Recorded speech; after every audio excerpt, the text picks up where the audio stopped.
Assalamualaikum warahmatullahi wabarakatuh. Perkenalkan, nama saya Agnes Nabela.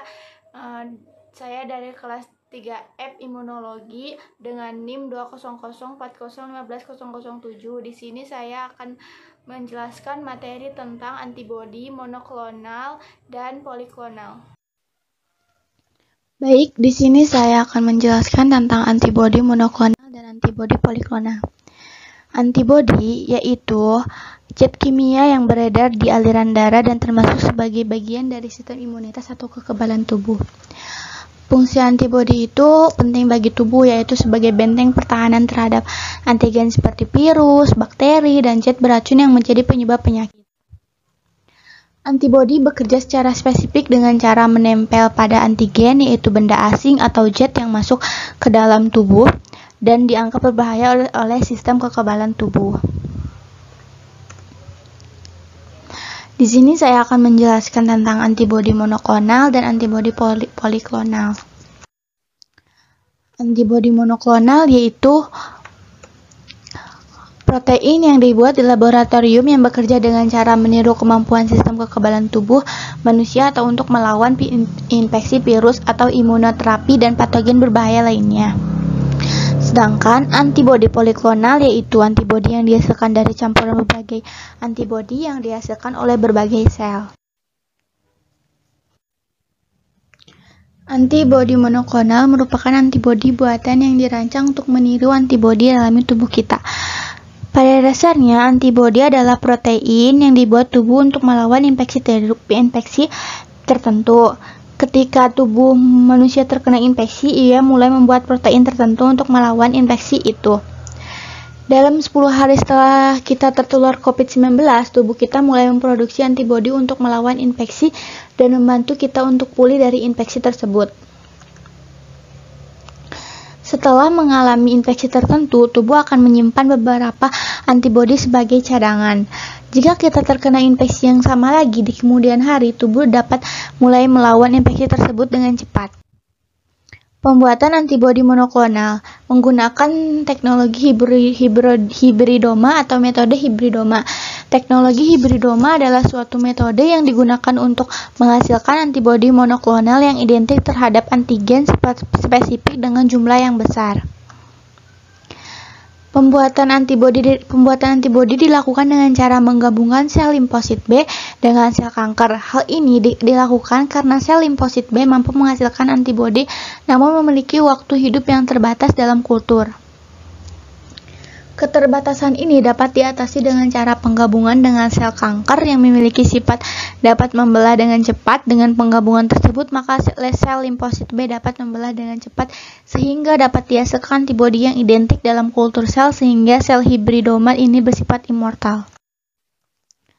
Selanjutnya itu ada beberapa keuntungan dan kerugian teknologi hibridoma antara lain.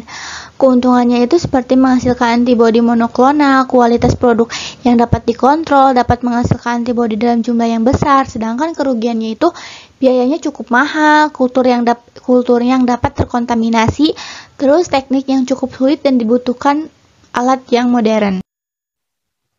Penggunaan antibodi monoklonal. Penggunaannya itu dikhususkan bagi pasien COVID-19, gejala ringan atau sedang. Obat yang digunakan dalam terapi antibodi monoklonal ini sudah ada di Indonesia dan dikenal juga dengan nama Regdanvimab. Efek samping terapi monoklonal antibodi. Hingga saat ini pemberian obat Regdanvimab masih terus diuji dan dievaluasi. Namun efek samping yang paling sering dilaporkan adalah hipertrigliseridemia atau kadar trigliserida yang terlalu tinggi dalam tubuh kita. Pengembangan antibodi monoklonal. Antibodi monoklonal yang dikembangkan pada COVID-19 bekerja spesifik pada target gen spike dengan memblokir virus memasuki sel. Sedangkan plasma konvalesen bekerja pada target gen spesifik dan target gen lainnya. Dengan begitu, terapi antibodi poliklonal mampu menetralisir virus. Antibodi monoklonal telah dikembangkan sebagai terapi dan profilaksis pada infeksi virus seperti HIV, influenza, RSV, sama COVID-19, Ebola, dan Zika. Namun demikian, hanya antibodi monoklonal dengan target RSV dan Ebola yang terbukti efektif pada uji klinis untuk manusia dengan persetujuan dari Food and Drug Administration atau FDA Amerika Serikat, semacam Badan Pengawasan Obat dan Makanan di Amerika Serikat. Antibodi poliklonal.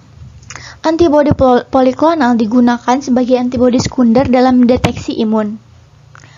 Peran mereka adalah untuk mengikat epitop yang berbeda dan memperkuat sinyal yang mengarahkan ke deteksi yang lebih baik. Selanjutnya itu ada proses pembuatan poliklonal. Yang pertama itu ada persiapan antigen, kedua itu ada seleksi dan persiapan ajupan, ketiga itu ada seleksi hewan, keempat itu ada proses injeksi, dan kelima itu ada ekstraksi serum darah. Sebuah konjugat antigen disuntikan ke hewan pilihan untuk memulai respon imun yang diperkuat. Setelah serangkaian suntikan selama jangka waktu tertentu, hewan diharapkan telah menciptakan antibodi terhadap konjugat darah, kemudian diekstrasikan dari hewan dan kemudian dimurnikan untuk mendapatkan antibodi yang diinginkan.